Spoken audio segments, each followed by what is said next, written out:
My name is Jaime Lorenzo, and I am a 21-year-old restaurant owner. She got that wop in the way that she uses saliva with top. She come with a mop. I need to stop. Then I hit rocking the game with these features. It's over for niggas as soon as I drop. She looking for love, but my heart. I focus on just having a happy place, a good energy restaurant, and I feel like I've been very blessed. Ain't nothing else to do but get money, so fuck it, I'm working the block. What's up, everybody? We're here again, episode number 3 of the Proper Mindset Podcast. I'm here today with Jaime, and we're here at his restaurant, Felipe's in Palm Springs. Jaime, just go ahead and introduce yourself. Let them know who you are, what you do, your pretty much name, age, occupation. My name is Jaime Lorenzo. I am a 21-year-old restaurant owner. I have a family business here in Palm Springs. Basically, it's an honor to be here, bro. Appreciate you for having me. Like I was telling you earlier, this is my first ever podcast. I feel like it's going to be first of many of them. So I'm excited. Yeah, Very bro. excited. Yeah, well, honestly, my first impressions of this place, I haven't been here too many times outside of the setting of this podcast, and I'm not going to lie. But when I have came, I have, it's always a good time here. The food's great, and if you guys are looking for a good spot in Palm Springs, this is definitely the place. I'm not just trying to, ride his meat or nothing, but it's it's definitely something that, you guys got to try Felipe's. For sure. But let me go ahead and let's hear about your background, Jaime. Where do you come from? Do you come from, the slums? Do you come from, where you come from a wealthy family? What's your background? I'm going to be honest, bro. I did not come from the slums, no, but I definitely didn't come from a wealthy family. Basically, my dad always had 2 jobs. He was always a workaholic. As I grew up, I don't know how far back we're talking about, but definitely my whole life until 8th grade. You know what I mean? My dad always had 2 jobs, sometimes even 3. He was just a workaholic, and I can't complain, bro, because I always had food on the table. But I can't also say that we were the wealthiest on the block. You know what I mean? We always had to be secure throughout summer, because summer here in Palm Springs and in the valley in general, bro, a lot of people are unemployed. And that's something that my dad would go through a lot. They were just off-season him, you know what I mean? Mm-hmm. And so definitely didn't come from a wealthy family, but I always had food on the table, so I'm very, very blessed for that, bro. I can never complain. 100% always been blessed, always been good. Well, that's good. So how did you find yourself in the restaurant business? I was in 8th grade, bro, when my uncle and my dad decided to open this place. We're actually here at the very first location. We have 3 so far, so we have Felipe's Palm Springs, we have El Patio Palm Springs, and then we have downtown Palm Springs, and then we have El Patio La Quinta now, which is the newest, and then currently working on the 4th one, Taco Colgado, in downtown as well. Nice. So yeah, slowly putting our name out there a lot. But you guys are building multiple businesses. For sure. At the end of the day, everybody knows that's gonna help you out regardless. For sure, 100%. Yep. So, college. Let's talk about college. After high school, was college a goal? Did you want to go to college? Was that ever part of the plan? I'm gonna be honest, bro. It was a goal at once. I remember I was a senior in high school, bro, and I wanted to go to college, but it was only because it was a secure route that everybody was putting in my head. You know what I mean? I feel like everybody goes through that at some point. Everybody in my corner was telling me go to college, go to college, go to college. But the problem is, sure, I can go to college, but the problem is, what do I want to do? You know what I mean? And whatever I wanted to do, I knew that I wanted to do something that makes me happy. And since the jump, I was always really happy here, but I just never saw the future and what I can potentially impact this place with. Because even though I was the son of the owner, bro, I was always picking up tables. I was basically the busser until I became the server. But even before the busser, I was food running or dishwashing when I was very young, 8th grade. So it's I never saw the impact I can provide. And I was a senior, bro. I was a senior in high school when I was this close to going to college with some of my best friends. And then I backed out last minute. I was the first one to back out. So it was 4 of us, and we were already on our way out. We were going to go to Cyprus. So I think, I'm not too sure. I don't recall. It was 3-4 years ago. I don't recall if we even applied for it, but I know definitely I backed out, before even going. Yeah. And it's because I decided to dial in right here. Mm-hmm. I decided to just focus, with no guarantees, no telling me I was gonna make something big for my name. I said, let's do it. I'm not gonna go to college. So senior year is when I decided I ain't gonna go. So you don't want to go. Well, at the end of the day, if it's not part of the plan, it's not part of the plan. Exactly. Yeah. Yeah. Which I'm not against it. Something that I do think about college is if you're gonna do it and you know what you want to do and you're gonna be happy doing it, go for it. Yeah. It's never a bad route. It's just I had to play my cards right. You know what I mean? And I love the game of the restaurant industry, and it's just like I wouldn't want to be anywhere else. You know what I mean? Even if I get paid more in college, Yeah. I wouldn't do it. Yeah. Well, I feel like that's a good piece that I feel like a lot of you guys have the same mindset where if it's not part of the goal, it's not Exactly. worth it. So let's go ahead and kind of dive deep. Well, we'll dive a little deeper a little later, but let's go ahead and start off with one of your recent Instagram posts. I seen you had some influencers, GMB official, you know, Garrick and Brittany here. For sure. You know, how did you feel when you had these people here at your restaurant? Honestly, bro, it was an honor having them. I can't say it was a dream come true because I always saw it happening. You know what I mean? I already knew I was gonna get to that point, and the places I want to get to after that are just beyond my regular imagination. It's like I already knew it was coming. It was such a great experience. But I feel like I completely manifested that. Not even just them, but with every person that's came in here and every, I guess you can say, achievement that I've been able to come across. I completely just put it in my head when I just dialed down and focused and locked in. And the GMB one is the most recent and it's the most popping. You know what I mean? I think it's not even a week out, and it's about to hit 2 million views tonight. Damn. It's like 30,000 views away from hitting 2 million, so probably tonight's gonna hit. And I'm super excited, bro. I'm super blessed and happy that they came. Basically, throughout the whole experience with GMB, bro, Garrick's birthday was that same night, and I knew they were coming to Palm Springs, bro. And I took my chance and I DM'd them. I DM'd the manager, right? I emailed him too. I went out of my way like a couple of times, cause that's another thing a lot of people don't understand, bro. Is like you can DM them. And if they don't answer, like a lot of people just give up, say, "Oh, it's not for me." But nah, like I went around everybody, and then finally I got an answer back on my email, bro, from the manager, and they were down to just come through for Garrick's birthday because they saw the Instagram and they liked it a lot. So they're like, "Oh, let's come in for Garrick's birthday, have a dinner." But then that's where I had to like be a little smarter than that, and I said, "Nah, like I want to collab, like whatever it is that you charge me, like I want to collab," and then simply because Brittany and Garrick have such a huge influence on people that I'm targeting for this room. So, sorry. I'm typically targeting 21 to 25-year-olds that want to have a private room with their own surround system, with Instagrammable bathroom that like looks really good. I spent a lot of days in there. I basically got him in here to not only get them in the room and have the experience, but to create that collab that kids can relate to and be like, I can be in that room. You know what I mean? Yeah. And so when I finally emailed the manager, bro, he got back to me and we were able to get it done. They came in and the experience was a 10 out of 10. I cannot lie, it was a 10 out of 10. Garrick and Brittany are so humble, they're so nice. It was everything that I could have imagined and more. You know what I mean?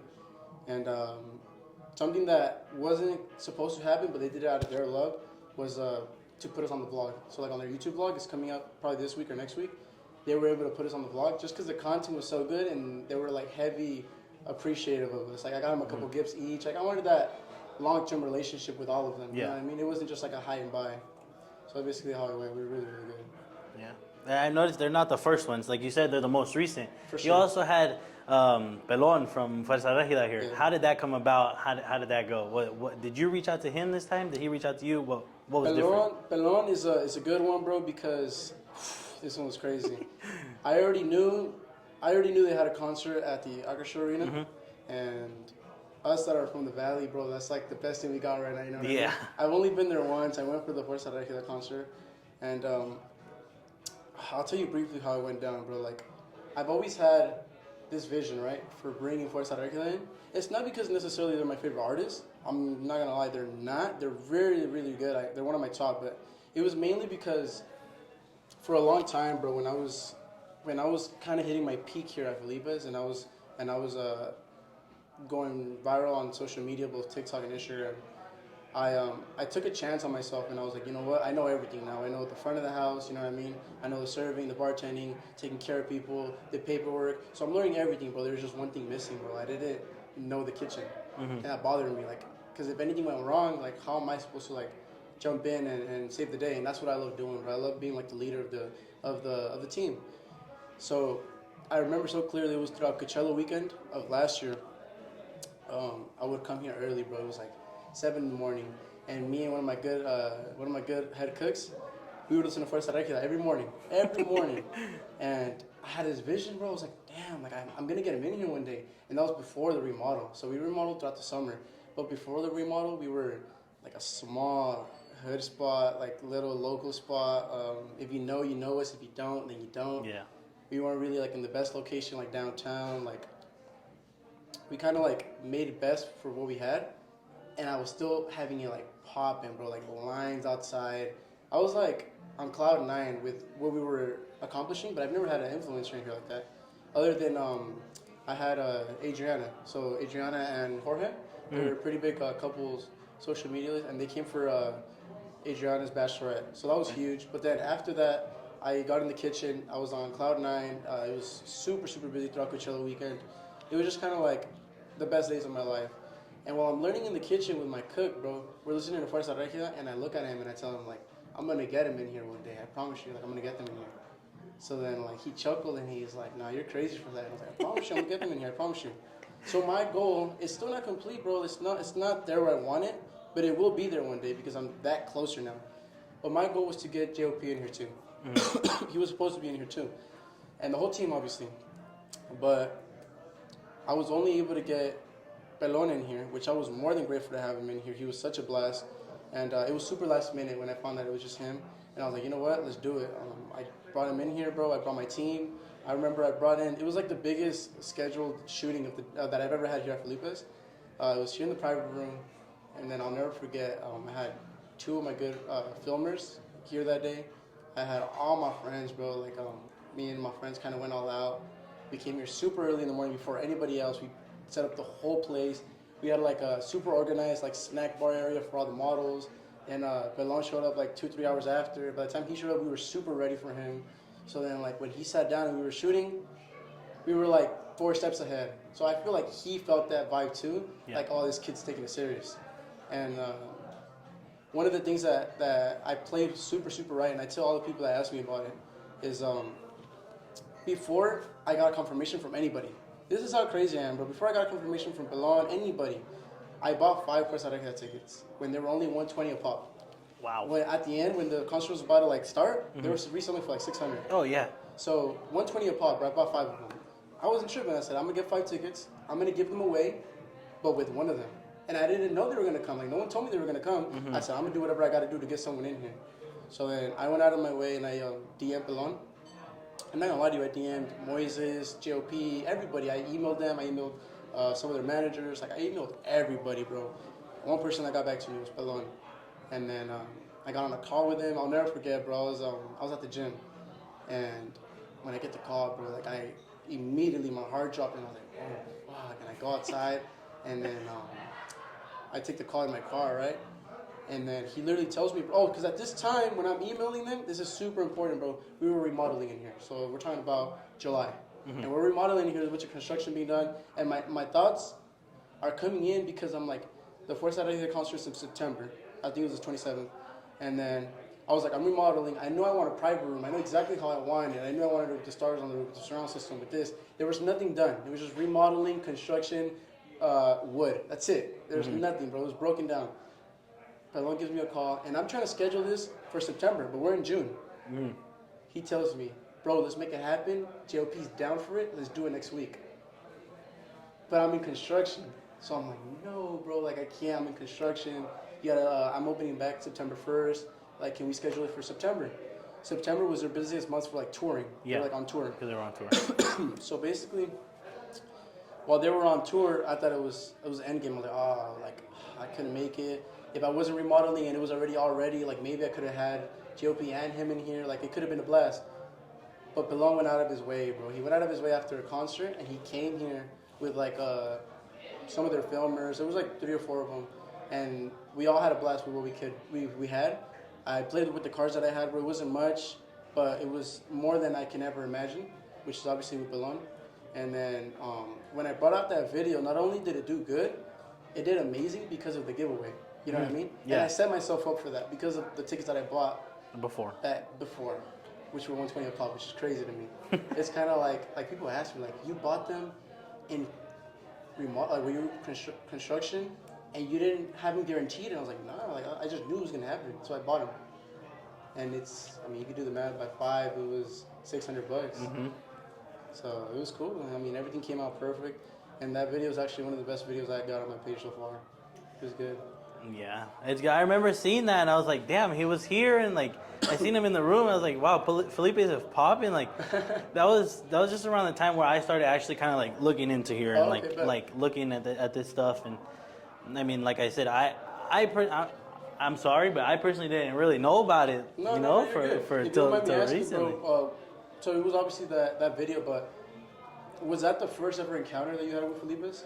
No, I've actually seen you guys. I think I liked a couple of your reels or something like that you posted. So, you know, I know you post a lot. And a lot of the stuff that I did see was, what I kind of wanted to touch on was, like, you were bringing out, like, Bad Bunny stuff when he was, was it when he was on tour? Or he was, like... He was coming for Coachella. He was headlining for Coachella. Yeah, there you go, yeah. So, yeah, you had a lot of Bad Bunny stuff. And that's, like, originally when you guys started popping up on my feed. Yeah. Everybody was coming for the Bad Bunny stuff and all that stuff. So, it's like, I kind of see... There's a trend, like, you guys, you know, well, they were coming for the concert, you got them in here, you know, and then the next thing you know is, like, you're popping out with somebody else. And it was super interesting, bro. I always like asking, when did you hear about this? Because it's interesting for me, you know what I mean? Because I know what's working, what's not working, what maybe made that jump for the next person to find out about me. Or not even me, but the business in general. And that conversation, bro, with the Bad Bunny is actually crazy. Here's a good one, too. So I set up a Bad Bunny theme brunch, right? So basically what it is, bro, is Coachella's around the corner, and that's the Coachella I'm talking about when I'm in the kitchen. That's when I'm in the kitchen going, and I'm learning and this and that, and I put out a Bad Bunny brunch, right? And it was a flyer that was like my menu, and it was like with a Bad Bunny theme, and I had French toast bites like as a cart, and it was super, super, super detailed.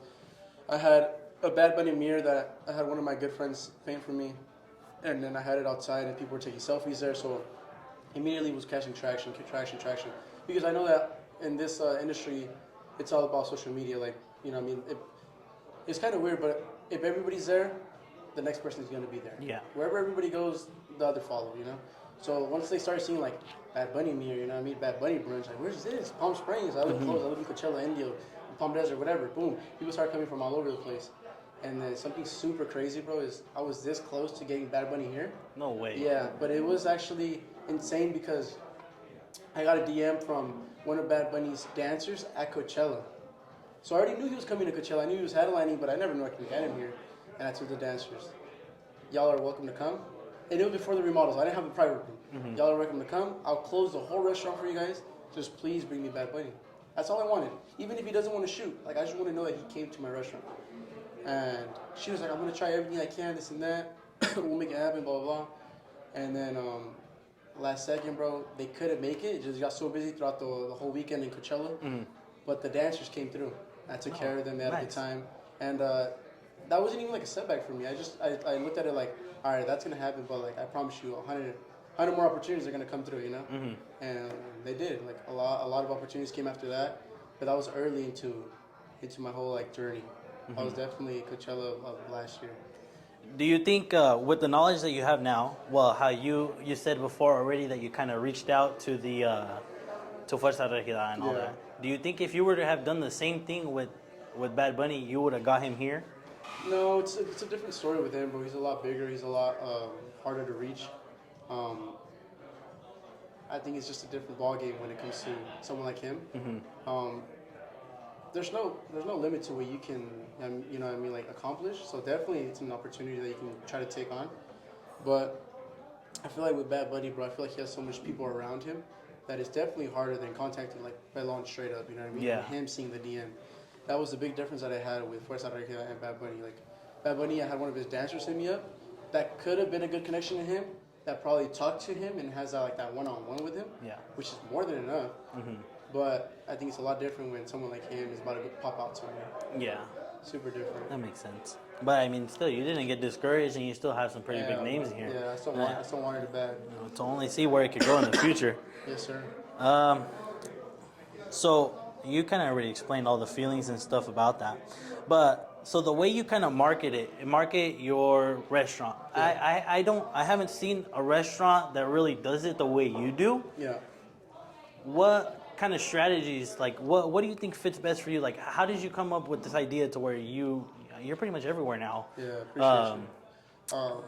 So yeah, what do you do? I'm gonna put you on game, bro. This is something that I even plan on making videos on this myself because I want to put people on, this younger generation, people that want to do something big with their business. It doesn't matter what industry you're in. If you're a barber, if you have any business, bro, any type of business, you got your own food company. If you got a bar, if you got any type of like, and it's mainly like in the service industry, right? If you're in the service industry, bro, and you have a business, one of the biggest things that gave me an advantage is huge. It's just huge, bro. It's the power of like treating everybody kindly. It's super important because you can go to a restaurant nowadays, and any restaurant, and I'm not pointing fingers because it's more times than not that it happens, where like you'll go in, bro, and like the hostess will just kind of like, you know what I mean? It's like she's just doing her job. She'll just sit you down, whatever. Have a seat. They'll be right with you, and then whoever comes and takes care of you just does the job too, and then they'll take care of you. And you're there simply because you want to have a drink and some food. But what happens, bro, when everybody in that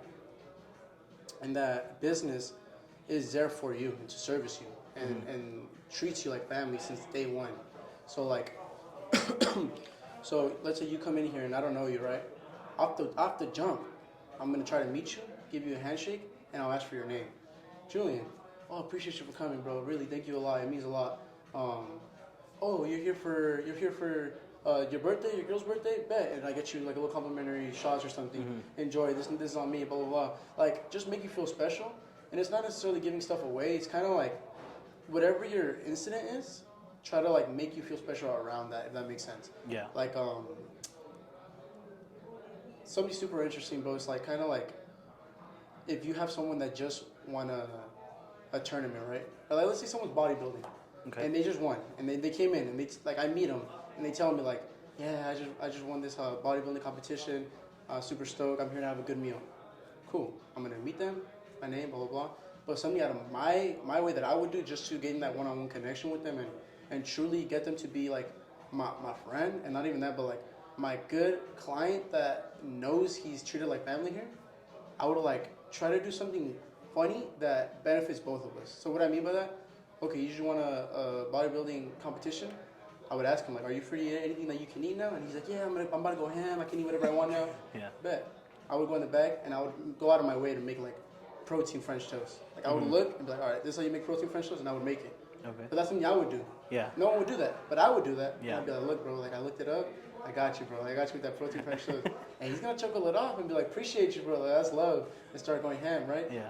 But just that little detail, bro, it goes a long way. And I think, going back to where you were saying, like, the things that I do differently, it's not very, it's not hard, bro. It really isn't hard. I just treat everybody with love, bro. I treat everybody like it's my last time seeing them. Why? Because it could be your last time seeing them. That's how I see it. You know what I mean? If they don't like your restaurant, they're not going to come back again. Yeah. And when you're in this type of business, bro, it's super delicate because they only need one reason to like you, but they can have 100 reasons to not like you, if that makes sense. Yeah. So they could have liked everything, bro. Everything. But if the server was in a mood and didn't give them the best service, they're gone, bro. And it's done for them. And one of the things that we're very, very, very good here with and that we like strategize to the max is we treat everybody like family. We give them good service, good drinks. I'm going to be honest, I wouldn't be where I'm at. Like, I know we've accomplished a lot as a team, but I wouldn't be where I'm at without my mom in the back. So she's like the head chef. And I wouldn't be anywhere where I'm at without her cooking. When we started when I was only in 8th grade, bro, it was her cooking that had people like talking about us. Oh my God, Felipe has good food. Oh my God, Felipe is this. Oh my God, Felipe is the spot. It's a hidden spot. So because of her, people were starting to talk, you know what I mean? And I was only in 8th grade, like, I couldn't do much. But once you have the right product, I'll explain it with like a barber. If he can give the best haircuts, bro, he has the right product. Yeah. But if he treats everybody with love and everybody's like his family member and all his clients are his family member, bro, they're his. Like, they're all his loyal customers. That's how you create a loyal customer base. And at the end of the day, not that many people do it, bro. Like, I've gone to a lot of establishments where they're not ran how they should be ran. And it's like, it's not bad. It's just my only point of view about it is I want to be that place that when you get in, they'll recognize you. When you get in, hey, how you doing? How's your day today? Please have a seat. Oh my God, I'll get you this and this, blah, blah, blah. Do you like spicy sauces? Let me get you this and this. Like, going out of your way. Like, you don't have to ask me because I'm already going to guess it out of you. You know what I mean? It's funny. I want to mention this real quick. I know we're going to get to the questions. When you came here not so long ago, correct me if I'm wrong. Were you sitting outside and then I moved you in? I want to see if I have the right number. Yeah, you did. Okay. And that was because I wanted to go out of my way because I was like, all right, like I know they're outside. I don't remember if it was too sunny, too windy. It was something. Was it too cold? It was something outside. And there's a reason why I moved you in. Yeah, there was. I don't remember the reason. Yeah, I but think the like- sun or something. Yeah. But I had to like read the body language, bro. And I was like, okay, I have to do this and this because I see like this person, it would be better down here, like inside. You know what I mean? So as soon as something opened up, like I made it happen and I moved you in. And that was just not with you, bro. I do it with hundreds of With people. everybody. Yeah. Oh my God, hundreds of people. The other day, I had a table on the other side of the private room, and the girls in here were going really, really ham. Like they were having a blast in here. It was like 2 birthdays in here. They're having a blast. Music all blast. They were singing their karaoke. They were going crazy. Shots, shots, shots. You can hear a little bit on the other side. So I read their body language, and I was like, "Excuse me, like is the noise a little too loud? I can definitely transfer you to a different table." And they were too shy to tell me. They were way too shy to tell me. They were like, "Oh my God, yes, please!" Like I read their mind. You know what I mean? Yeah. Boom, let's go. I got him right away. Let's go. I moved to a different table because like a lot of people are shy to tell you things. A lot of people are even shy to tell you that you got the wrong order. You'd be surprised. Yeah. Yeah. No. Because they don't want to sound rude. Yeah, You know what I mean? yeah. Like you got my order wrong, but I'm not gonna say nothing because I'm not rude. So like me personally, I like reading the body language. You know what I mean? Like I need to make sure you're enjoying it. I need to. I'll do anything in my will to make sure you're enjoying it.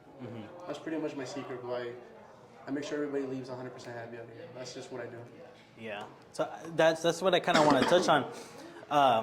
Well, from what I've noticed, I came here the other day. Obviously, you see me the other day. Yeah. But like even then, even though I didn't come to eat specifically, you still greeted me and you still said what's up to me, and I feel like that's what sets you apart from a lot of other people. Yeah. Which what I've noticed, even when I did come here to eat that one time, we don't know each other. We don't know each other on like a personal level, nothing like that. For like sure. like I've seen Felipe's. You know, I've said what's up to you at the Fuerza concert, but again, me and you, we're not tight. We're not close. Exactly. And in a way, when we got here that day that I came to eat as well, it was just you greeted us, and you greeted us with respect, and I feel like that's what sets you apart as well.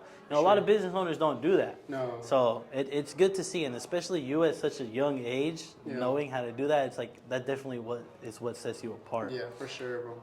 That was huge. So, tell them right here to not be shy to tell them that they got your food wrong or whatever it is. Just let them know from the owner's perspective. Yeah, don't be shy. No. I don't know how most places are, but we're here to give you a blast and give you the best experience. I mean, you're investing money into us, so the least we can do is make sure you come out happy. So definitely don't be shy about anything. Like, it's all about me personally. It's all about, are you gonna remember us? You know what I mean? That's good. That's huge. To leave a lasting impression. For sure. Yeah, which you guys definitely do. For sure. So with the team here at Felipe's, you have to have all working parts, just working together and on the same kind of mindset or in tune. Yeah. How did you build such a great team? How did you know which people are right for hire? How did you know which people not to hire? That's a great question. That's a really good question. I've always had a good team around me, mainly because we used to work 70% with family. Everybody was a family, bro. So what ends up happening when you work with family, bro, is that everybody treats you like it's everybody's business. Because it is. At the end of the day, everybody eats from it. You know what I mean? Everybody gets home with a check, and everybody knows that if we mess up, like we all go down.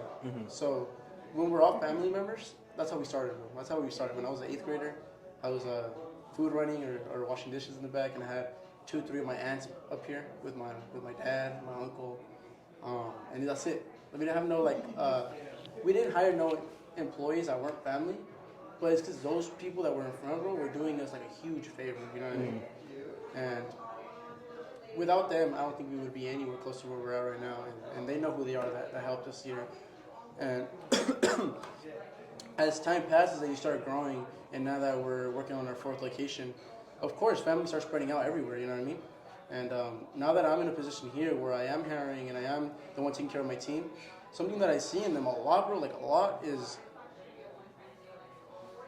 it's very, very interesting, bro, because what I see is, will they go out of their way for people? You know what I mean? Mm-hmm. Do they see it like a 9 to 5 job, or do they see it like, damn, Jaime's gonna take care of me in the long run? Mm-hmm. And which I do. That's what I try to do. I try to have people take care of my business because they know I'm gonna take care of you. Yeah. You know what I mean? And that's super huge. As a leader, bro, you gotta like have your employees happy. But once you have them happy, bro, if there's anyone that's like in my like vocabulary, if anyone is like a rotten apple and all of your employees, you gotta let go, bro, because they're gonna like poison everybody else. You know what I mean? That's super important.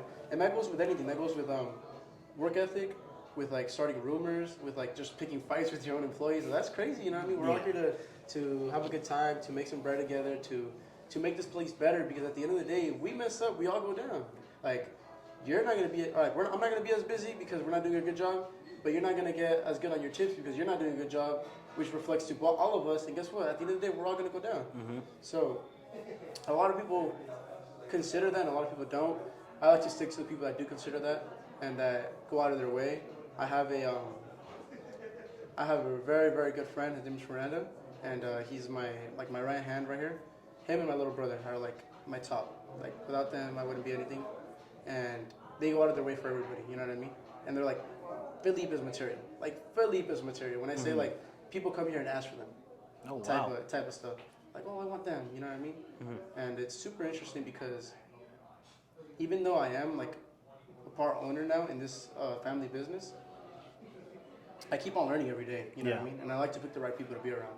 And it's kind of interesting to say because I like to like work with people that are better than me, and I will admit that they're better than me, but I like will just stay quiet and like learn from them. Learn from them. Because the best thing I have, bro, is I have good leadership skills. I know how to build a team around me, and I know how to like execute a goal.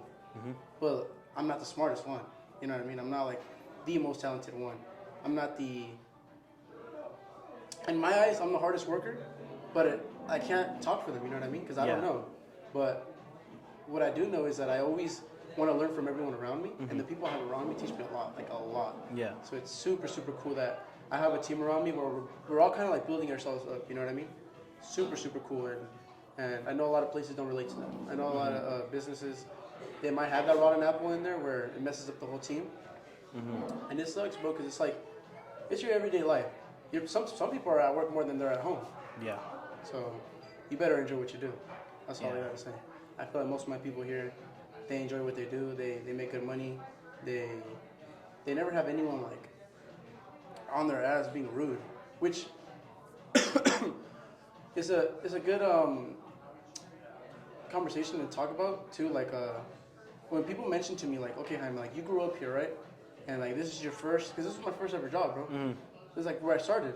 Yeah. So like, I can't say I've worked at the McDonald's or I've worked at different 9 to 5. You know what I mean? So when someone tells me like, how would you know?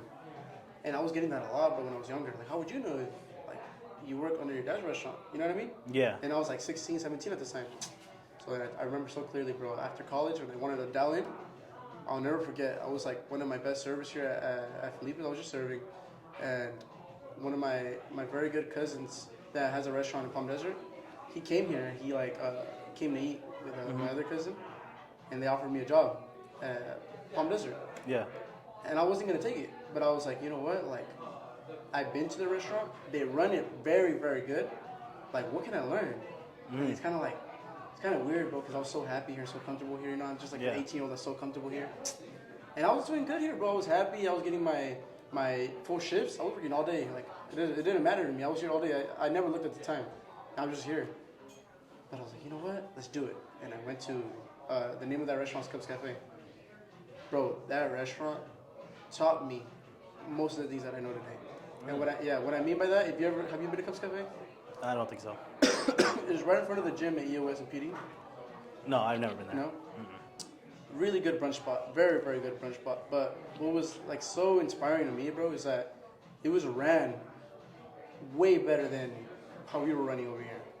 And that's crazy to me because I'm an 18-year-old kid at the time and I'm serving. And it's crazy because I started seeing it for what am I doing wrong? Like, what are we doing wrong over here? Like, why are they so organized and so well run? And over here I'm struggling. And what I mean by struggling, bro, let me give you an example. An average Sunday for me, I would work there Sundays in the morning. And then I would get out like at 2 p.m., hit the gym right in front, shower, come all the way here like at 4:30, and then right here it was a mess. It was a mess because we were busy, because people knew we had good food. We were just poorly run, and in my head I knew we were poorly run, and I didn't know why. I was like, what's going on? Like I'm talking like tables were dirty. Like, people were impatient. People were like, when are you going to sit me down? People were like, when are you going to take my order? Like, what is that? Like, I'm not used to that anymore because I'm working at another place that they're doing it right. And I'll never forget, bro, like, I started, like it started hitting me deep. And this is all before the social media, right? So this is all before the social media. And when I go to Cubs Cafe and I started working and I started learning their, I guess you could say, system, the way they were running, I was like, oh, okay. So now I started getting this part and this part. I started soaking all that up. I was like a little sponge. And I'll never forget, like, the best owners there, bro. Like, Gustavo and Marco are the names. They were treating me like a regular employee. Yeah. You know what I mean? And I finally got that point of view, too. Because it hit me deep when I was an employee like everybody else. I didn't have that label on me like, oh, like his dad owns a restaurant. Mm-hmm. So now I'm at a restaurant where they're treating me like everybody else. And I knew that when I got in there, bro, I had huge charisma. That's why he even picked me up. My cousin only got me because he knew how I spoke to clients. Like, I was like, getting them on my side. Like, people loved me, like this and that. But I had a lot of red flags, bro. And by what I mean by that is I was slow. I wasn't the fastest on the floor. I wasn't the best at selling. So that's huge in the restaurant industry, like upselling, right? Mm-hmm. So, like, if you're going to sell whatever the client wants, it might be this number. But if you upsell, you just probably gain another 30 or 40 bucks. You know what I mean? Because of your skills on how to upsell and recommend things that might, you know what I mean, might make you better as a server too. I went there, bro. I'm surrounded by like 40-year-olds, like 35, 40-year-olds. And I'm an 18-year-old kid serving. Mind you, serving, bro. There were busters that were a lot older than me. There were busters that were like 30-year-olds. So I get in there, I'm like, oh, okay, this is the game then. This is the game. Mm-hmm. I'm like, I don't know much. I'm very charismatic, but every day, bro, was like a new learning lesson for me. Like, I was like, damn, like, I didn't know this. Okay, now I need to learn this. Okay, like, I'm messing up on this. I got to do this. And all of a sudden, like, left and right, I started learning and picking up new skills. And I'm super grateful for them. Till this day, I tell them, like, I wouldn't be where I'm at without them. And then slowly, bro, like, it sounds funny, but slowly, I worked there for a year. Slowly, while I was working there, I was, like, rebuilding my system here. Mm-hmm. So I was like, okay, like, I'm fucking up on that part. I need to fix that. I'm messing up on this part. I gotta do this. Mm-hmm. And I was like slowly fixing it, bro.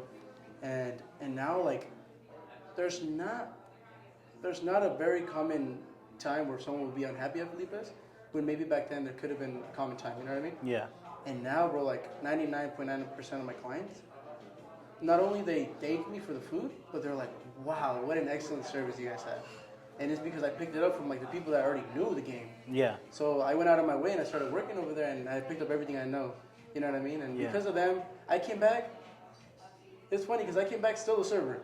Mm. So anyone could have looked at me and be like, you're done. Like, why would you go if you came back and you're still serving and now you're only stuck on this job again? You know what I mean? You're making less because I was making more with both, obviously. Yeah. But I already knew, like, once I already learned that, I said, oh, it's time to dial in right here. That was way before social media. Like, I didn't have an Instagram. That's how back then it was. Wow. I didn't have an Instagram for Felipe's. Wow. Yeah. So I came back, and I learned my skills, and I learned what I wanted to learn. And then I came back, and I was ready to go for it all, bro. I went all in. I went on social media, all in on everything. Yeah. Wow. That's great. Yeah. And again, look where it's got you today. For sure. Yeah. I feel like right now in today's day and age, social media is just such a big impact on any business, as long as you do it right. For sure, 100%. So we'll go back to the point where you were talking about how you were working with some older people. Well, now you being so young and now you're just finally in charge of the restaurant. Yeah. You know, how do those kind of older people react to you being their leader? Or you kind of, I don't want to say telling them what to do, but in essence, you're their boss. For sure. I think they know damn well that the biggest thing that we have between us is respect. You know what I mean? It doesn't matter like how old anybody is because if I give them the respect, they're gonna give it back to me. Mm-hmm. So I always manage to give the person the respect. It doesn't matter who it is, and I've never had any like older person, I guess you can say, be hard-headed about like I'm older than you. Why are you telling me what to do? Simply because I don't tell people what to do. I simply show them what to do. Like I do it and I tell them how to do it, right? And I don't say you do this. I say let's do this. So I do it with them, and that's what it comes with being a leader. Because a lot of people or a lot of business owners can like just point, and like tell you to do it, and then they back off and do whatever they got to do.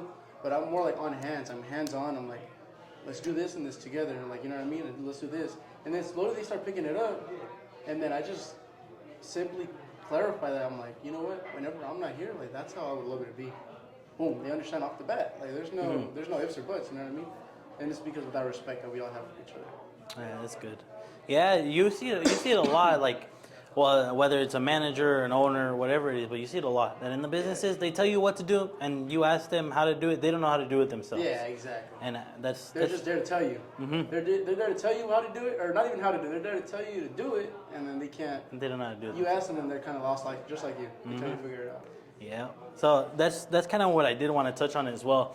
With you starting from the bottom, like you said, from busser and however the ranks work in a restaurant business, and versus instead of kind of turning this age and say there's something happened, so you had to have the business just pretty much handed to you, hypothetically, how do you think you knowing everything would benefited you rather than just being handed the business? Wow, what a great question. All right, I'm going to tell you this, right? This is one of the craziest stories that I have on myself. Like, I think it's one of the things that impacted me the most because I've always known about how my mentality was in this industry, and I've always known where I wanted to get to. But let me put it this way, right? For me, I feel like not only do I have a lot to prove for myself, but I want to do better. And when I say better, I want to do better than the people that started it. So my pop started it, my mom started it, my uncle started it. And for me to say I want to do better than them is crazy because now they're on their fourth one, you know what I mean? Mm-hmm. And although I am the one for this one, and I am the head with this one with my uncle, like, since they're on the fourth one, let's just say they get a fifth one. I still keep that same mentality. Like, one day I'm going to be, you know what I mean? Like, boom, like, you name it, bro. Like, the biggest restaurant, the best one, the most poppin', like, blah, blah, blah, blah, blah. Even though people might say, like, this is already the most poppin' one out of all of them, it doesn't matter because I want to, like, one day have that, like, huge restaurant, you know what I mean? Something, like, big, bro. Like a size kind of like Yard House, like, huge, but with my own, like, touches and niches and details.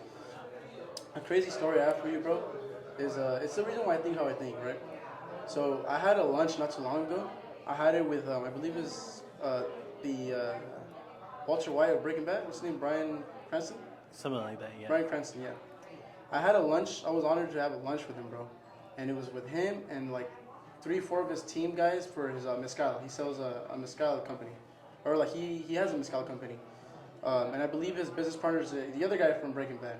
So I got invited to lunch, right? And I was so excited. I was like, damn, bro, like I grew up watching Malcolm in the Middle, you know what I mean? Like, I gotta go. Like you watch Malcolm in the Middle? Yeah, I did. Bro, that's OG show. So when I go, bro, I'm excited, right? I'm like, damn, I'm about to go. We go have lunch in a nice size restaurant in Upper Sale. Boom, let's do it. I go. I don't know what to expect. To be honest, I was expecting more of like because I knew we were going for the mezcal, but I was expecting more like of a function. Everybody standing with their drinks and then making connections. No, it was a table like this of like 8 people. That was it. So I have Brian right in front of me. I have my uncle, which is the owner of El Patio Palm Springs downtown, next to my left. And then I have like 2 of the guys that are really cool with me that help him. They're like his team members for the mezcal. And like their job, bro, is to like push out the mezcal the best that they can. And obviously, like, Brian does an amazing job pushing it out himself, and his team around him, they do an insanely good job. But the thing that stuck to me, bro, and it goes back to this conversation, like, if it would have gotten handed to me where I worked for it, I've always had this kind of, like, I guess you can say, like, chip on my shoulder, bro, where I want to do the best out of, like, my whole generation, and I want to, like, prove myself right, and I want to be the one to, like, take it the farthest, you know what I mean? And it's only with myself, bro. It's not really like I look at the next person. It's actually like, if I'm at this point right now, like, what do I have to do to become this person? And what I mean by this person is, back then, I was trying to think, like, how can I get tapped in with all these influencers that I can, you know what I mean, kick it with them and have them at my restaurant. And that was kind of like where it led to today, like where I'm at today. But this lunch with this person, bro, I'm not gonna say the name of the restaurant, but it was just me representing Felipe's, my uncle representing El Patio, and another owner of another restaurant. This restaurant is, I think, one of the biggest in the valley. There's so many of them. And it's crazy because it was something that stuck to me like a lot, bro. It stuck to me, and I always think about it. We start talking, like Brian's talking to me, I'm talking to my uncle. Like we're all talking in a group, we're all passing the appetizers, and we're talking about the mezcal. Conversation is mezcal, the brand. But then Brian is very like selfless, bro. Like he's not selfish, and he's like asking us, like how has it been impacted with the COVID, like in the restaurant industry? So we're talking blah blah blah blah blah blah blah. But here's like the huge one. I'm not talking unless they ask me something. So I'm very quiet. And I'm the youngest one there. Again, like everyone there is over 35. Yeah. Yeah, easily. Actually, one of the team members might be a little younger, but other than that, everybody's a lot older. And so I'm just chilling, bro, like being quiet. I'm like listening to the conversations and everything that Brian's saying, like I'm like paying attention, bro, because like a highly successful guy like that, like I want to know what comes out of his mouth. Like how does he think? How does he talk? How does he communicate? What are his morals, bro? Like things like that, like interest me. You know what I mean? Because I one day want to be at a point where I'm like the big dog at the table. You know what I mean? Yeah. Bro, his humbleness and like selflessness for everybody else was insane. I'm gonna know his name because of who he is, right? And I'm meeting him obviously, like Brian, nice to meet you. But he doesn't need to know my name. He could have just heard my name and he forgets it. There's no big deal. I wouldn't have hard feelings because I'm like, he knows so many people. Bro, he remembered my name and he was talking to me, and when we were talking this and that, I can hear him talking to the restaurant owner, and this guy's like in his mid-30s for sure, and he tells him like, how is it being like the next generation that takes over the restaurant, right? And then this guy is the third generation, so it's kind of like if I give this restaurant to my kid one day, and my kid is talking to Brian. Yeah. So this kid is like the third generation. His pops had it, and then his grandpa started it, right? Oh shit. Uh huh. This guy says, I swear, bro, and it could have been like he just said it in the moment, could have been whatever. But he said, I basically have a position where don't fuck it up. That's what he says. Just don't fuck it up. You have it, just don't fuck it up. And I look and I listen to it and I'm like, wow, bro, like I can't be like that. Like, what do you mean, like, don't fuck it up? Like, I gotta be, not only am I not gonna mess it up, but I'm gonna try to be the best. And like be better every single time. And that stuck to me, bro. Like that's something like when people say like, if it could have got it handed to me or not, and this and that, like at the end of the day, I'm trying to prove my name right. You know what I mean? Because I could easily get it handed and just stay here and not do nothing, bro, and not do like social media, don't care about who comes in. But then that's how you stay the same. And I don't want to stay the same. Like I want to keep growing and growing and growing. So that's something like that. It sticks in my mind. Like it's not only I don't want to fuck it up, I want to be the best. You want to be the best. For sure, 100%. Well, that's good. I want to be the best to like ever play this restaurant game, and I know that for a fact, by far. That's good. It's nice. You know, sometimes it gives you this, like a sense of relief just to know that you got more to do, but it's just you're working towards it. Yeah, like there's so much more to do. Like it ain't done. You know what I mean? So with these big name connections that you have, obviously you here already make every guest, you know, every kind of, how do you say, every greeting you have memorable, right? Yeah, for sure. So with the big names though, it's I could imagine it's already more than just a business contact, but are you still connected with some of these people? Or would you say they're like, I don't want to say like a friend, but they're more than just somebody you know? Yeah, I would definitely say that with Belong for sure. Like me and him, bro, it doesn't come out of the blue that we just send a random DM, or like if I tell him, like recently I told him that his new hats that he was putting out were hard, and he just said appreciate you, this and that. And it's not something like we're tight, but at least I know that if he ever needs anything, I'm a call away. If I ever need anything, he's a call away. And that goes with all the influencers I'm tapped in with. You know what I mean? And they all, I mean, we live in such a small valley, bro. They're all like farther away. They have their own lives going on. Yeah. But as long as like you're tapped in, bro, and you're like, you know what I mean, a little comment, it can come back to you, and it's like kind of like showing love to each other. Yeah. That's all that matters, bro. Yeah. Just not creating any bad blood either. Exactly. That's huge. No bad blood. Well, while we're still talking about the restaurant, kind of break it down, like a day in the life of the restaurant while you're working, and then after that, break it down on what you do on your own time, like outside of the restaurant, your days off. Okay, so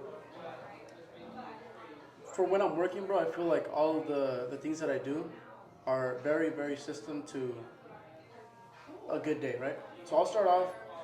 I'll get here around 3 o'clock, and then my only priority is to have a good day. What do I mean by a good day? I mean clients are happy, everything's coming out smoothly, everything is well run, everything is what I wanted to be for the day. And I'm not worried about anything else but that. So I get here, I make sure that the lighting is perfect. Like little things, bro. It's like little details that no one thinks about. And it's funny because no one thinks about. Like if my uncle's not here in the mornings, I usually come at night. If my uncle's not here in the mornings and I come at night, I'll tell the difference right away. I'm like, damn, bro, like they have this and this like tweaked up. Like I don't like this. So what do, bro? I immediately check on the lighting. Like how's the lighting? I make like the perfect lighting to where people are vibing. You know what I mean? The sound quality. I don't want to be too loud, but not too dimmed either. So I like put it at the perfect, to my liking, the perfect sound, so that the day can go as good as possible. And then I definitely, one of my biggest things, bro, is I go in the kitchen and I see what's missing, what's not missing, what do we have, what are the specials for today, and I kind of like bring my team around and I let them know and I encourage them that this is what we have, this is what we don't have, this is a special. And then something that I was talking about Cubs Cafe, something I was taught at Cubs is like little contests. Like the owner will always do like $30 to whoever sells the most this type of omelet, right? And I implement that here all the time now. And my coworkers, they love it, bro. They love it and they get like hyped up. They're like, man, I'm gonna sell the most. And you'd be surprised when it gets competitive. Like at the end of the day, like homegirl might have 11 omelets, or not omelets, but like, you know what I mean? Like for me, I do a lot of guacs, like guacamoles, 11 guacamoles, and then homeboy might be at 10. You know what I mean? So they're right neck and neck. Yeah. And it gets interesting for them. And whoever wins is free money that I'm about to give to you. Yeah. But it benefits me because not only are they selling, but they're also having fun. It keeps the day enjoyable. So that's huge. That's something that I do throughout my day. I double check on what's missing, what do we have, what are the specials, what are we pushing out today, and then setting up for the day. Once it gets like 6 o'clock, it's showtime. There's no, if you aren't prepared, you're done for. You're gonna have a bad day. You know what I mean? Might as well just call it night. Just call it there. You're gonna have a bad day. That's how you have a bad day. You gotta get prepared way before 6. Rush hour usually. Well, that's good. Yeah. Well, that's obviously a way to kind of keep your people to just come in and instead of just working their shift, they have something to work towards. Exactly. So it creates a sense of excitement. Exactly. Yeah. And then what about like when you're not working? What do you do like on your spare time, your days off? It's very interesting, bro, because right now I'm like very, very, very locked in with what I'm doing. And a lot of people may see my lifestyle and how I live, and they think that this is my only income. Like it's not. Like I have a marketing, I guess you can say, brand with a good friend of mine, one of my filmers, and now I film for other restaurants too. Because of where it took me at Felipe's, I can shoot for other restaurants and teach them how to like build themselves up, and that's one of my streams of income. And then I do a couple of things on the side, but basically what I do is I focus all my nights here, and when I'm not working, like I'm either shooting film for other restaurants, for here, working on creating more content, you know what I mean? Building network is huge. I know we talked about that before the podcast, but I build my network hugely by a DM, you know what I mean? Like hitting up a bunch of people, seeing like who can come, who cannot come, who can shoot a video in here, who can collab with me, you know what I mean? So when I'm not working, I can generally say that my day is very, very easy, bro. It's just being able to hit the gym. For me, that's huge. I can't have like a clear mind without hitting the gym.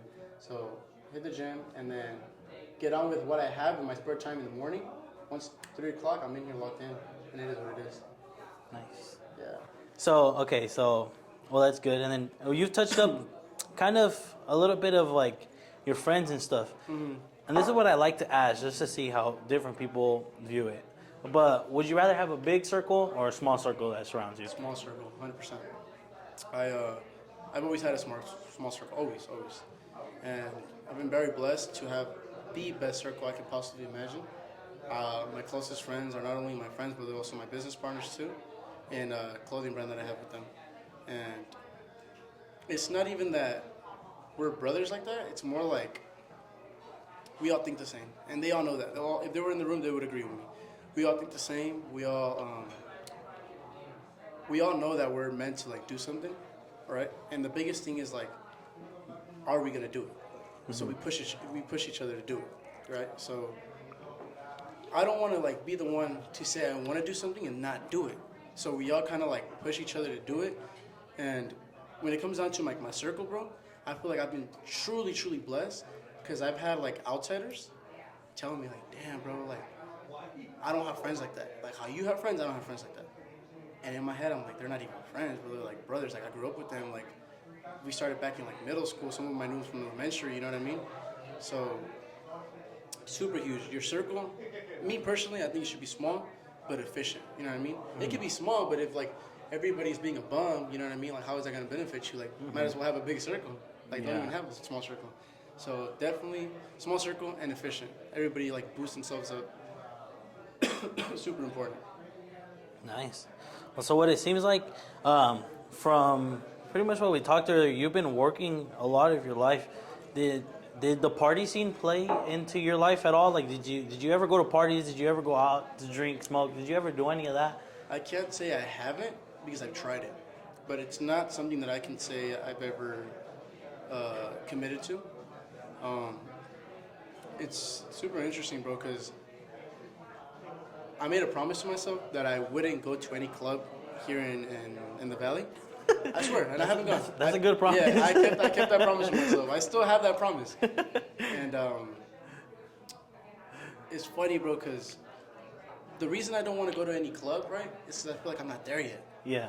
And like the next kid can look at me and be like, "What you mean you're not there yet? Like you're there. Like you should be there having fun." But I feel like I'm not there yet. Yeah. So it's kind of like the party scene. I've always sacrificed, bro. Always. Drinking, smoking. I can't say that I don't do it, right? Something I don't actually do, like pretty much at all, is smoking. Like I used to do when I was way younger, but I realized that for me personally, bro, it's just I'm not as efficient with my head, bro. I don't think straight when I'm like high or whatever. But when it comes to drinking, I'll have a drink here and there. If I'm with my girl, like we'll have a drink together. Like we're just on a night off, whatever, cool. But to be getting dumb lit, like blacked out, I don't do that, bro. And it's like I made a promise to myself. Other than like the club, I make a lot of promises to myself, like a lot. And until like it happens, I kind of just have to like be disciplined with myself and like not do that. Talking about keeping promises with myself, bro. It's super interesting, right? I had she doesn't work here anymore, right? But I had a bartender that used to work here. And I told her, like, bro, I don't know why it came out of my mouth. I shouldn't be saying that. I should just stay silent. But I said, one of my promises is, I don't think I'm ever going to go to a concert of an artist unless they invite me. Like, it sounds crazy, bro. Like, what do you mean you're not going to go to a concert until they invite you? Like, you sound dumb. And the bartender told me that. Like, hey, you sound dumb, Jaime. Like, what are you talking about? Like, she literally said, you're going to die with regret. She's like, you're going to die with regret? Like, what you mean? And then, at the time, we were talking about first again. It was way before the video. Right? So I kept my promise, bro. Like the time was coming where like the concert was coming up. And obviously I have enough to buy my own ticket. But it's just like that promising me, bro. Like, damn, like I gotta be invited by them. If not, like I don't know, bro. Like I don't something in me, bro. Yeah. Just because I promised it. And some people can be like, that's bad, that's good, but like, that's just what I did to myself and I can't break it. Well, I got invited by Pelon, bro, and I was able to go to my first concert invited by that person. You know what I mean? Yeah. And that was like super, super cool. And I immediately thought of that bartender. I was like, damn, bro, you told me I was going to die of regret. Not even a year later, like I do it, you know what I mean? Yeah. So it's super, super cool how things align when you just kind of like commit to it. That's good.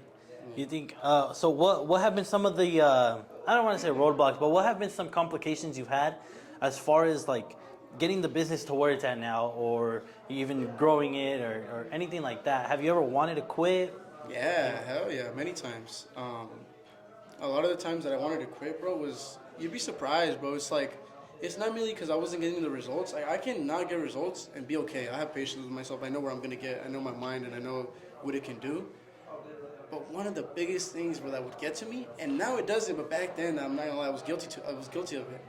It was people talking down on me and like doubting me. Like I hated it, bro. I hated like when they doubt me, and it like made me want to do better. I'm not gonna lie, it never stopped me, but I had those thoughts in my head like, should I keep doing it? Should I not? Like, do I look dumb? Like, bro, I remember like when I was barely starting off the social media here on Felipe, I barely started my account. We're talking 400 followers. 400, that's it. I'll never forget, bro. I would come every day. Here comes Jaime, right? It's like, I was never in uniform. Never in uniform, bro. I was always coming like in baggy clothes. Like, I didn't care how I came to work. I would do my job the best I could not caring how I looked, and then I came with a tripod and my phone, always. And my phone already on the tripod. So every day, bro, for like a year straight, I would get here and I would start filming. And like, a lot of people doubted me, bro. They were like, what are you doing? You look dumb. Like, your last video got like 11 likes. Like, why do you keep doing it? And that's like discouraging, bro. It's like, damn, bro. And it's like, should I keep doing it? Should I not? I would think about that, but I would never like tell them that it got to me. You know what I mean? I'll never let someone know that they got to me. But deep down, those are the what you just mentioned, like the struggles, the setbacks, like the fact that like it could possibly make you quit. You know what I mean? A lot of it, and it's fucked up, but a lot of people can relate. Like in the Latino families, like a lot of your own family hates on you, bro. It's crazy. It's like you're supposed to like show love, and you're out here like doubting me, and you're hating on me, and I can generally say this, bro, from my point of view. But once you start doing good and taking over, not only do they acknowledge it, bro, but they'll slick hate. You know what I mean? They'll never give you your flowers. They'll never be like, great job on that. They'll just slick hate. Like, oh, I heard you got this and this going on. Oh, okay. And they'll just keep it like that. Or they'll make a slick little backhanded compliment. Yeah. And it sucks, bro, because like people that I don't know or are not my family support me a lot more than a lot of my family members. For example, like you said, bro, like we're not that tight, but the reason why we have that connection with each other is because of that mutual respect. Because you reached out to me with respect, and I respected back. And now when I see you, bro, I'm gonna dab you up and treat you like your family, although I don't see you every day today. You know what I mean? But that's like to me that's the key to building connection, bro. Like being respectful and like treating everybody with love. It's super huge what a setback would do to you. And whenever I had those like times of doubt, bro, like I've always thought to myself, like, damn, when I come out, like just don't keep that same energy. Just keep the same energy you had. And that's just how I've always been. Always been my reasons for like keep doing better. Well, that's good. And then obviously, well, you definitely are a humble guy, and Tried it. you got to, yeah, you know, keeping it that way is probably one of the best things that you could do. And it's just, it's nice to see because you know, being young and having money could get to you real easily. I don't know. You don't have to share it if you don't want. But what's been one of the most like I want to say like stupidest or like one of the like most regretful purchases you've ever made? Purchases? Yeah. I made a lot, bro. What's something that you spent your money on and you're like, damn, I'm stupid? A lot of people may think that I'm gonna say something, which is my watch, but it's not, because my watch has gotten me like a lot of recognition and like new connections. You know what I mean? It's not. I would definitely say the stupid purchases that I've made, bro. I'm very like picky where I spend my money at. But and this is something that not the people know about me because I don't post about it and it's in the past. But I used to like going to the casino. So those would be my stupid purchases, like going to the casino and spending my money in there. You know what I mean? I liked it. Don't get me wrong. I liked it. I enjoyed myself. But I was like, I can't be doing this. It's not. Those $600 that just went away could have gone to something better. And then one night it's kind of crazy. You know what I mean? Like, people work a whole paycheck to get those 600. And lucky for me, bro, it only took a couple times for me to like realize it, like, because I did win a couple times too. But like the losses, they hurt more because I always think to myself, like, what could I have done with that money? You know what I mean? And it's huge. Like it can go a long way. Like $600 can go a long way. You know, even just like running a campaign for your own business, like an ad campaign, $600 goes a long way. So definitely now that I'm in a better position in my life, where I could spend on bad habits, I catch myself on them. I'm like, nah, I can't be doing that. Like keeping yourself in check. Yeah, no, now I can't be doing anything dumb like that anymore. That was back then. Okay, so now let's just kind of get into like if I were to go out tomorrow and I wanted to start a restaurant. Yeah. You know, what's one of the pieces of advice or one of the most crucial pieces of advice that you would give, you know, somebody like me, a newbie, to go in and create this dream or create this vision that I have? Oh, that's huge, bro. That's a great question. The first thing I would say, bro, is focus on your product, right? So make sure you have the good food and the good drinks, because that's mandatory. That's like mandatory. You need that. Like I said, I've been blessed enough to have my mom take care of that. Yeah. Right? And then me learn after her recipes. But Mando, number one, what you need next, bro, is once you have the good food, bro, and the right product and the drinks, the environment doesn't matter the most. Like people say, I'm not gonna get a restaurant in that head spot. I'm not gonna get a restaurant because this one's small, because this location is small, because this location is bad. You know what I mean? Like, if that was the case, I wouldn't be doing good. You know what I mean? Because I'm not in the best location. Like, the best thing I have next to me is the airport. Other than that, like, even people, it's crazy, bro. I've had, in the peak of my peak of, like, busyness, I've had people that were, like, wanting to try this place out. And they're like, oh, my God, we came from this city or this city or this city. And we're talking about far-ass cities. We're, like, really far cities. And they were like, when I got here, I told my wife, damn, you brought me to a head spot. You know what I mean? And Yeah. I didn't get discouraged. I was like, hey, bro, that's what I look like from the outside. You know what I mean? Like, I'm not mad about it. At least I'm doing something with it. Like, other people would be discouraged, like, damn, I have a head spot or whatever. Because the inside or outside didn't typically look the best back then. And I was still making it poppin', bro. I was like at the peak of the peak with a downgraded restaurant. So the advice I would give to that person, other than having the right product, don't worry about the environment much because you got to start from something. Worry about having the right product because your next worry after that is who's going to be coming in and are they going to be staying. You know what I mean? Are they going to come in and like want to come back? Or are they going to come in and you're going to lose them forever? And they're like, I tried that place, but... Yeah. And a lot of people can be like that, bro. Like,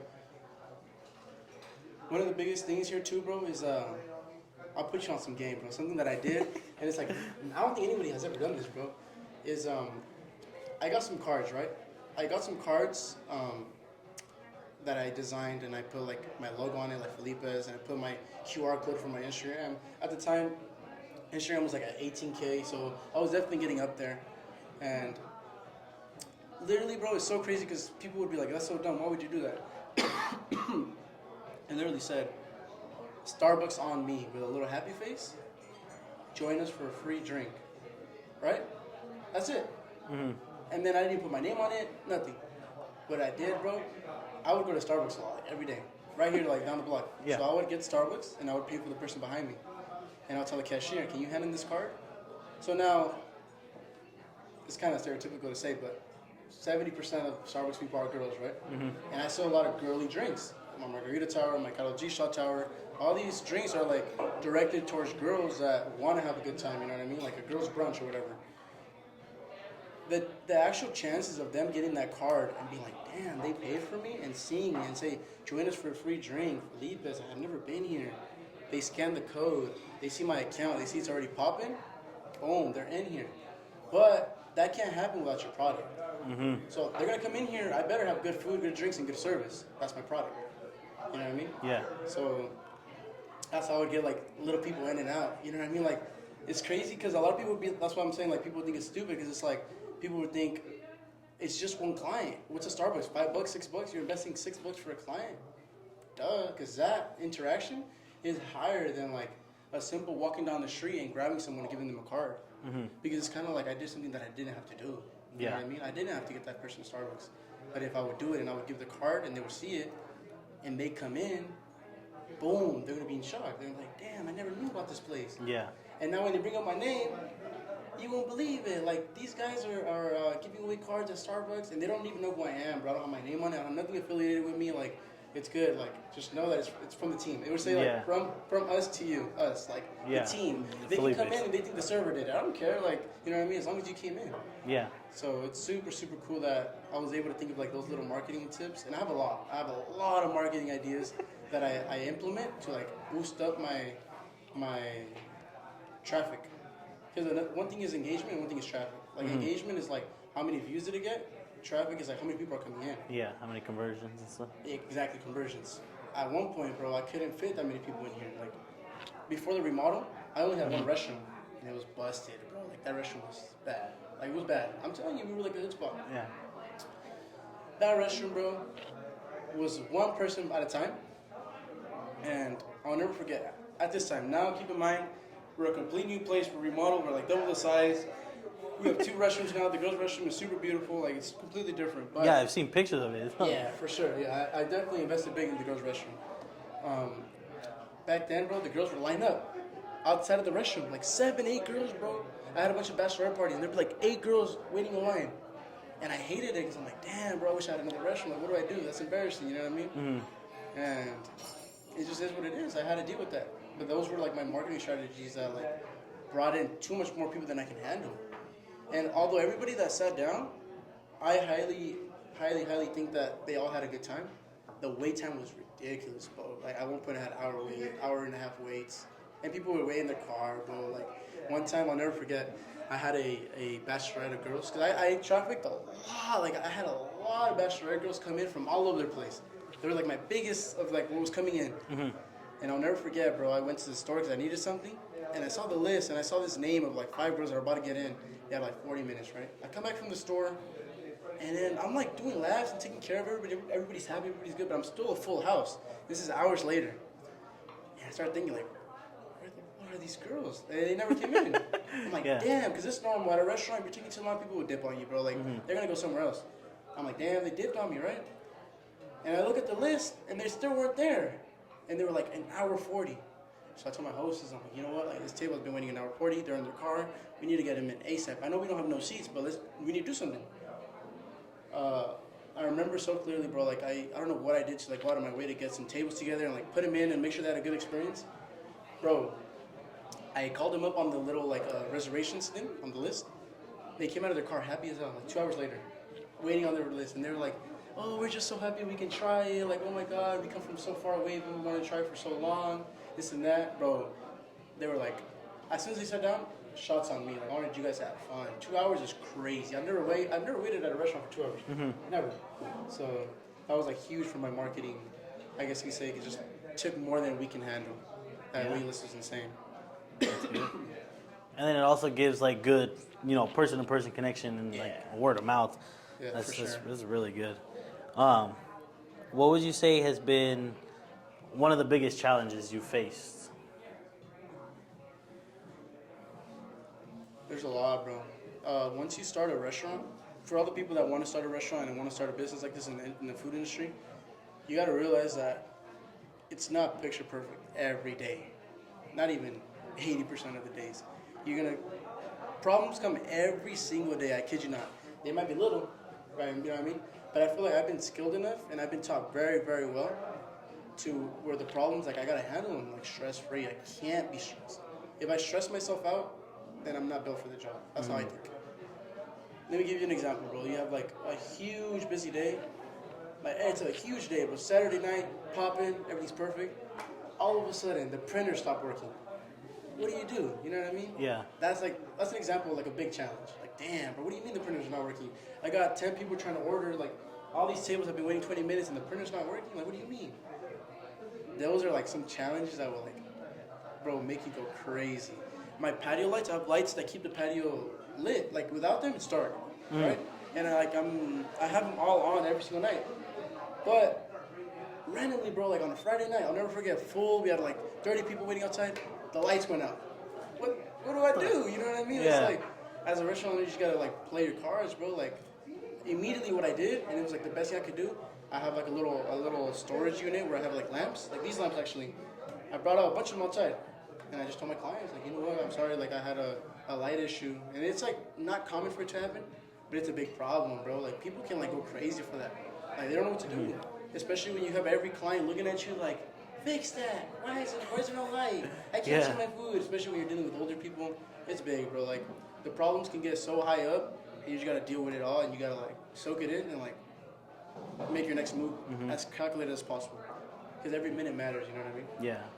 At the end of the day, just let it happen. Don't complain, huh? Exactly. Yeah. Don't complain and see like the solution. My uncle always taught me, bro. Like my uncle that runs this place with me, he's like my biggest mentor. Like literally my biggest mentor, and he always tells me, like, I don't care about the problem. What's the solution? You know what I mean? Yeah. Like, sometimes servers have, like, an argument. Like, I put this in, but this didn't happen. And when I put this in, this didn't happen. And he doesn't care about a story. He's like, no. What's the problem? Okay, I'm going to give you the solution. You know what I mean? Oh, the problem is that the food didn't go in. Okay, that's all I wanted to know. Boom, I'm on it. And I learned that from him, bro. And that's huge.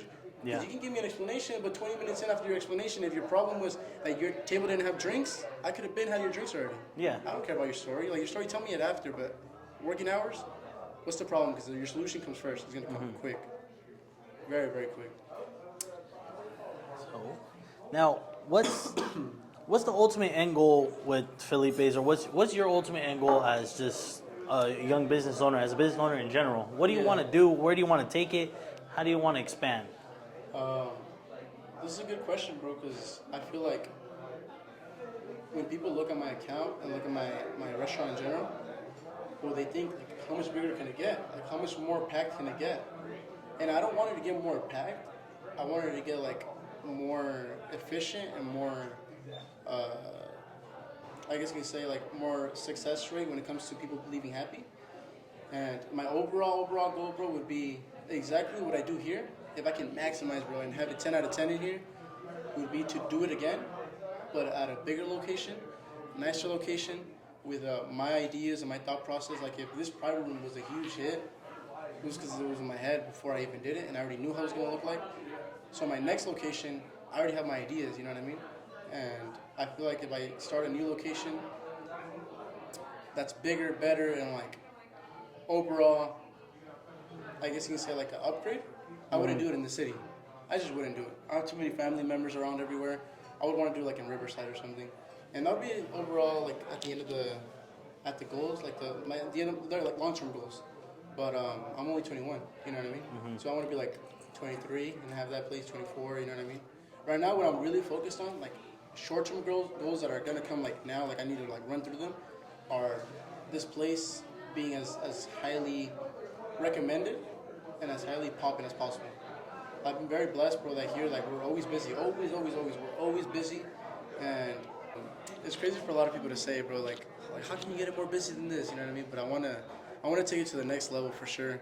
And I wanna, like, if I'm 21 right now, by the time I'm like 23, 24, have a bigger, nicer, with my ideas, restaurant that I can, like, implement my details in it and, like, stand out from the crowd, from the rest.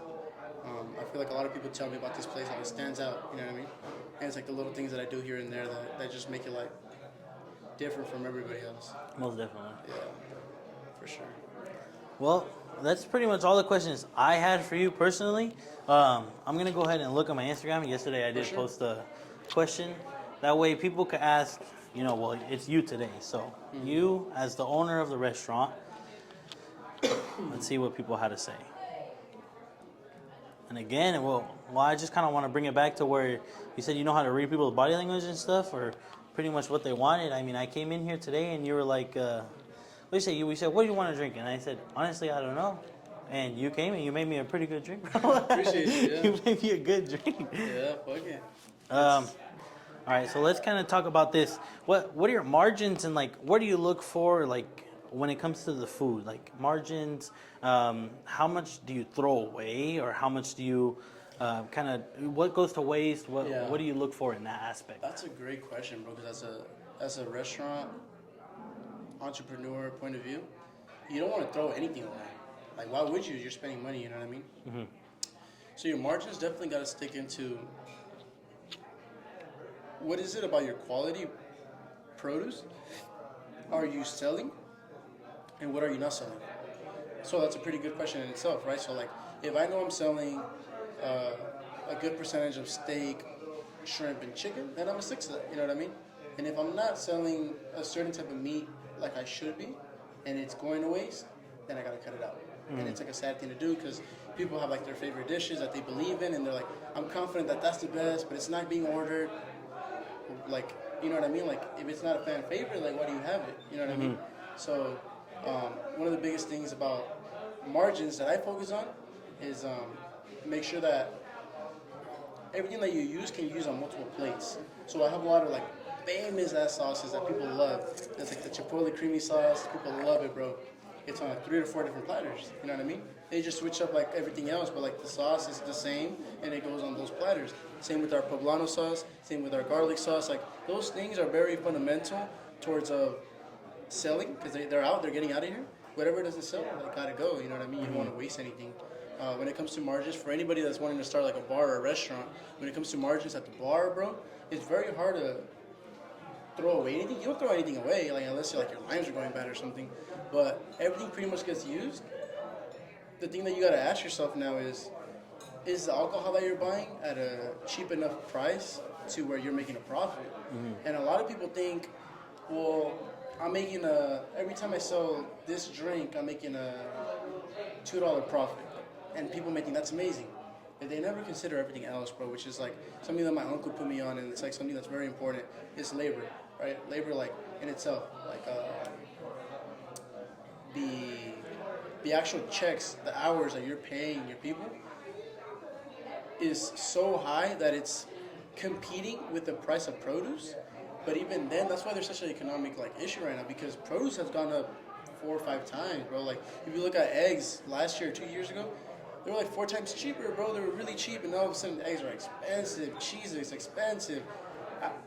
Anyone can say like everything's expensive, right? Yeah. But what happens when your restaurant revolves around eggs? Like, what if your breakfast ball? And they just quadrupled in price? That's kind of scary, you know what I mean?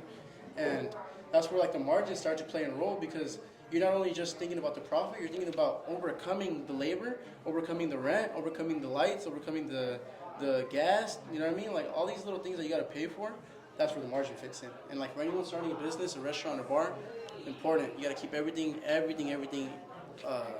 strict and like played out, because or else you're gonna be left out for sure. Super important. That's good. Well, that was pretty much the only question we had from Instagram. That one came from Kevin, Okay. on the East Coast. So Okay, hell yeah. So I mean, it's people are here to hear your words and see what you have to say, bro. But I just want to say thank you for sharing your knowledge so Thank you, much. bro. Appreciate you. I mean, again, you're one of the first on my podcast, the Proper Mindset podcast, and Sure. Make sure you follow, bro. I see you. Make sure you follow. Come on now. I mean, go ahead and plug yourself. Let them know where they're at, where you're at. You know, your address, the hours you work, everything, bro. Your Instagram, your clothing brand, like you said earlier. You guys can follow us on Felipe's Palm Springs at Instagram. Should be a blue logo, come up right away. We are here in Palm Springs by the airport, El Cielo Road to be exact. Everything should be on the Instagram, so I recommend going on their Instagram. That's where I have the best content. And if you guys want to follow the personal, it's Nike Enzo. And if y'all want to follow the clothing brand, it's at Extendo, EXXTNDO. And then we'll get right with you. Yes, sir. Well, again, thank you, Jaime, here Thank at you, Felipe's. brother. Make sure you guys come check it out. Great customer service, great food, and I'm not just being biased, bro.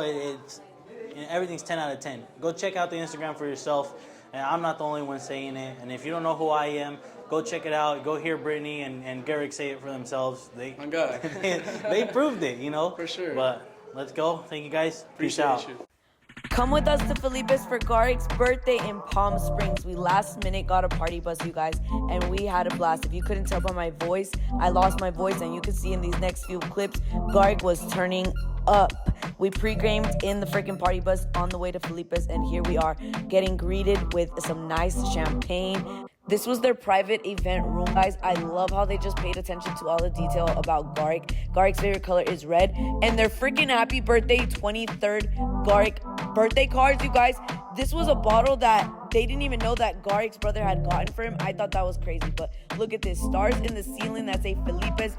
We had so much fun, you guys. Drinks were a 10 out of 10. Food was a 10 out of 10. You guys, my favorite thing about this whole room, though, was the fact that they allowed us to play any song that we wanted, and the surround sound just kept it a vibe the whole time. This is where it started getting crazy. They were bringing shots after shots after shots, but I'm nobody to be complaining.